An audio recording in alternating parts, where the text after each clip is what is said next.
अभी कुछ नहीं है चर्चा, क्योंकि हमारा तीनों की संख्या लेकर हमारा बहुमत बनेगा, इसलिए तीनों दलों के नेता एक साथ बैठकर इस पर चर्चा कर रहे हैं। आज शाम तक हमारा राज्यसभा का नाम फाइनल हो जाएगा। दावेदारी पेश कर रहे हैं आप?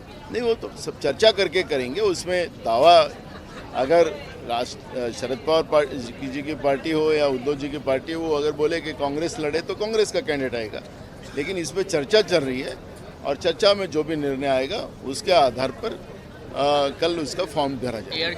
एयरक्राफ्ट जो एक्सीडेंट का जो रिपोर्ट आता है, वो रिपोर्ट आई, उस रिपोर्ट को लेकर रोहित पवार ये कह रहे हैं कि रिपोर्ट महज खानापूर्ति है, उसमें कई सारे फ्लॉज हैं। नहीं, वो एक घातपात है। अजित पवार का जो विमान दुर्घटना जो हुई है वो घातपात है, वो स्पष्ट हो चुका है। डीजीसी ये सब बातें छुपा रही है। आपने देखा होगा कि जो वीडियोस हमको उस समय आए जहाँ के प्रत्यक्षदर्शी लोगों ने लिए थे, तो जो विमान था वो कोई पेड़ को टकराया नहीं था, क्लियर था।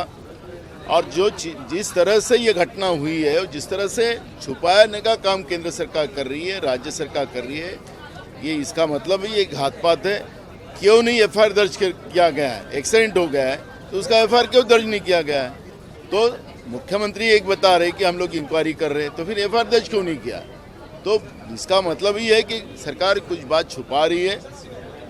जिस तरह से रोहित पवार उस बात को बार बार दोहरा रहे, उस परिवार का सदस्य दोहरा रहा है, तो सरकार ने इसके ऊपर ध्यान देना चाहिए। राज्य के उप मुख्यमंत्री पद पे रहने वाला व्यक्ति सुरक्षित नहीं है तो राज्य के जनता ये सुरक्षित है क्या?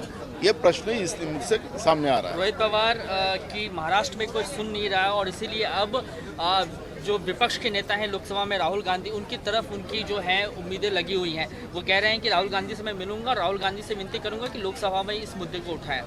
उठाएंगे, बिल्कुल उठाएंगे राहुल जी, क्योंकि इस तरह की घटना हुई है और घातपात हो और जिस तरह से बातें सामने आ रही है, राहुल जी इस बात को उठाएंगे।